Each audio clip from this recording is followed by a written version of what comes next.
بسم اللہ الرحمن الرحیم۔ عزیز دوستو، آپ سب کو ناگ ٹی وی 4 پر خوش آمدید۔ آج ہم طریق البیت کے دھرنے کے بارے میں کچھ چرچا کریں گے۔ جیسا کہ فیض احمد فیض نے سالوں پہلے کیا خوب کہا، نہ مدعی نہ شہادت حساب پاک ہوا، یہ خون خاک تا چینیاں تھا رزق خاک ہوا۔ دوستو، آج ہم یہ کوشش کریں گے اس دھرنے میں یا لانگ مارچ میں جو بیتا وزیر آباد میں بیٹھا ہوا ہے، اس میں فتح کس کی ہوئی؟ سلام کی فتح ہوئی یا فتح مبین ہوئی یا پاکستان کی فتح ہوئی؟ دوستو، اس میں ہم یہ دیکھنے کی کوشش کریں گے۔ فی الحال ہمیں تو اس دھرنے میں یا لانگ مارچ میں اگر فتح کا کسی کا ساس ہوا، وہ طریق البیک کی ایک تریحی فتح گنی جاتی ہے۔ دوستو، یہ انتہا پسند جماعت جس پر حکومت پاکستان نے پابندی لگائی اور کالعدم قرار دیا، اب یہ جماعت کالعدم نہیں رہے گی۔ یہ ایک سیاسی جماعت کے طور پر آزادانہ کام کرے گی۔ دوستو، اس شک کے بارے میں بھی 2018 میں اسی جماعت نے یا طریق البیک نے سیاسی طور پر پنجاب میں تقریباً ہر ضلع میں، ہر شہر میں اپنے امیدوار کھڑے کیے۔ اسی طرح پختونخوا میں بھی انہوں نے حصہ لیا، یہاں تک کہ سندھ میں بھی انہوں نے حصہ لیا، اور سندھ میں ان کو 2 یا 3 سیٹوں کی کراچی میں کامیابی ہوئی۔ یہ بھی ایک فیک مطالبہ تھا، مگر ریاست نے وہ بھی مان لیا، کیونکہ ریاست نے کہا آپ سیاست میں حصہ لے سکتے ہیں۔ اور پھر سب سے بڑا مطالبہ جو اس تنظیم پر کالعدم کا لفظ نظر آ رہا تھا، وہ پنجاب کی حکومت اور وفاقی حکومت نے ریاست کے کہنے پر یہ بھی پابندی اٹھا لی، کالعدم لفظ کا نام ختم کر دیا۔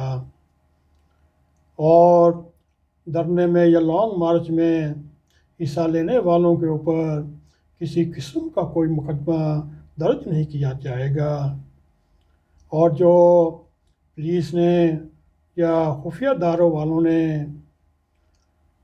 جو گرفتار کیے ہوئے کارکنوں کو بھی رہا کر دیا جائے گا۔ تو پولیس والوں کا خون جو 7 اہلکار شہید ہوئے اور کچھ زخمی ہوئے، وہ بھی 100-200 کے قریب۔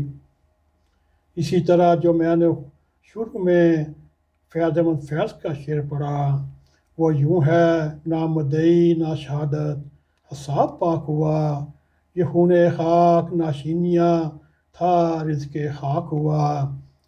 دوستو، اس میں پراپرٹی کی املاک کا نقصان ہو یا کاروباری نقصان ہو، مگر جو ایک کالم نگار، تجزیہ نگار اور اینکر جو بھی اگر ذمہ داری سے صحافت کا نام لیں تو ان کا ذکر نہ کیا جائے تو یہ دیکھنے میں یہ طریق البیک کی بھی نہیں جیت، نہ فتح، نہ کسی اور چڑیا کی، مگر یہ دیکھنے میں آیا ہے۔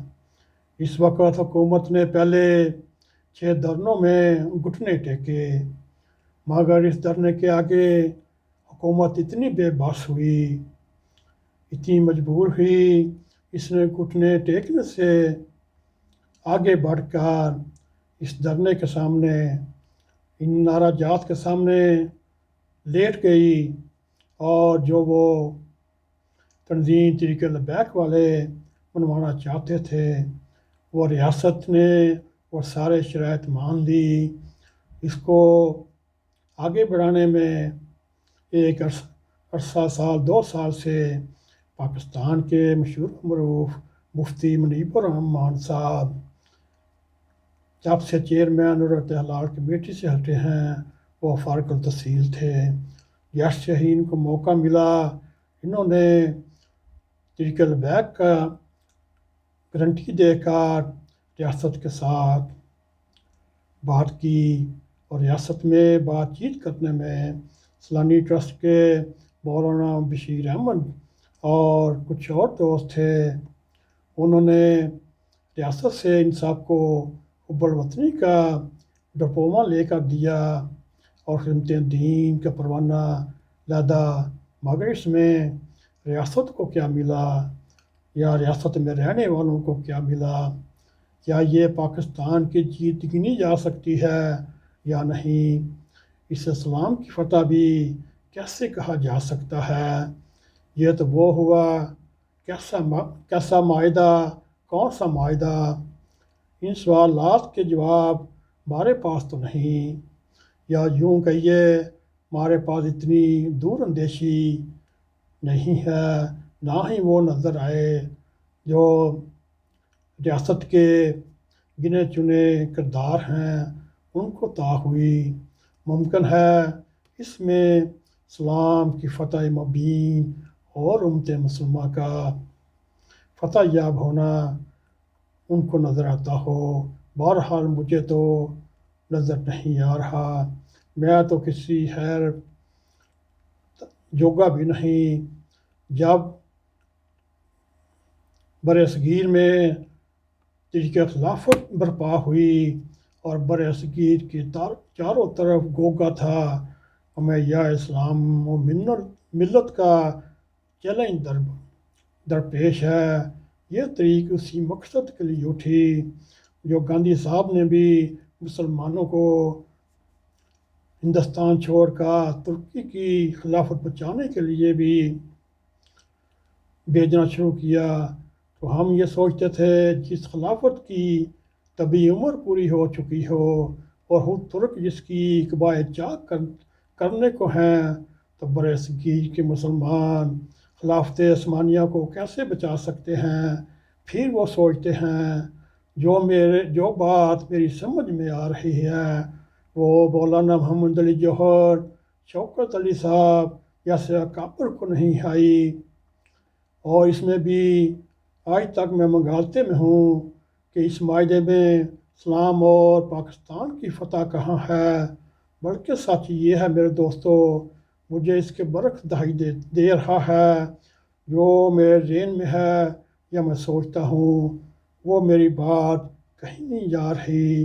کیا مذہب اور ریاست کی ایسی چیدہ ہستیوں کو بھی سمجھ نہ آئی کہ آج یہ 4-5 ہزار کا ٹولہ اٹھے گا، حکومت کو زیر کرے گا، ریاست کو زیر کرے گا، مگر کیا یہ بلوچستان کے لیے بھی قانون لاگو ہوگا؟ کیا سندھ کے لیے بھی قانون لاگو ہوگا؟ کیا فاٹا، کیا پشاور، ان کے لیے بھی یہ سسٹم ہوگا؟ مگر دیکھنے میں یہ آیا ہے جو بھی پنجاب سے اٹھتا ہے اس کی ویلیو ہوتی ہے، جو بھی فاٹا ہے، بلوچستان ہے، خیبر پختونخوا ہے، ان کا حال دوستو آپ خود جانتے ہیں، ریاستوں کے ساتھ کیا سلوک کرتی ہے۔ اور ہماری سمجھ میں تو یہ آ رہا ہے جیسے عشق کی ایک چھلانگ نے سارا کچھ طے کر دیا۔ دوستو کہ طریق البیک نے 12 دنوں میں ریاست سے وہ منوا لیا کہ وہ ایک سیاسی قوت ہے، دھرنے کا شرکا پر کوئی مقدمہ نہیں ہوگا، ان کی قیادت ریا ہوگی، یوں ان کے لیے دھرنے نے آنے والے وقت کے لیے اسی مکانات پیدا کیے۔ محترم مفتی صاحب نے مشترکہ پریس کانفرنس میں تو یہی کہا تھا، یہ کسی کی ہار یا جیت نہیں، لیکن رات دھرنے کے شرکا کو انہوں نے یہی خوشخبری سنائی، یہ ان کی ایک بہت بڑی فتح ہے جس کا انہیں اس وقت پوری طرح اندازہ نہیں، اور انہوں نے اپنے گفتگو کہ آغاز پاک قرآن کریم کی وہ یاد فرمائیں جس میں ایک فتح مبین کی بشارت تھی۔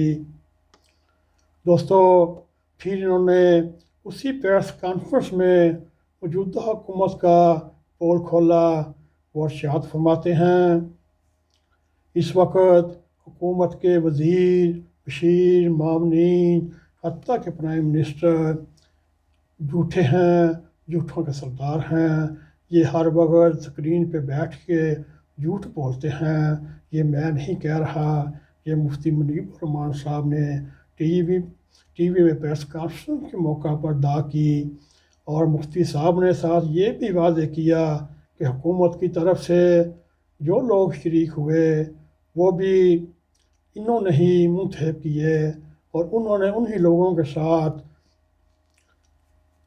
بات چیت کی، اور جو اس سے پہلے چنے گئے تھے، مثال کے طور پہ وزیر داخلہ شیخ رشید، یا نور الحق وزیر مذہبی امور، یا وزیر اطلاعات فواد چودھری، طریق البیک ان کے ساتھ بیٹھنے کو تیار نہیں تھی۔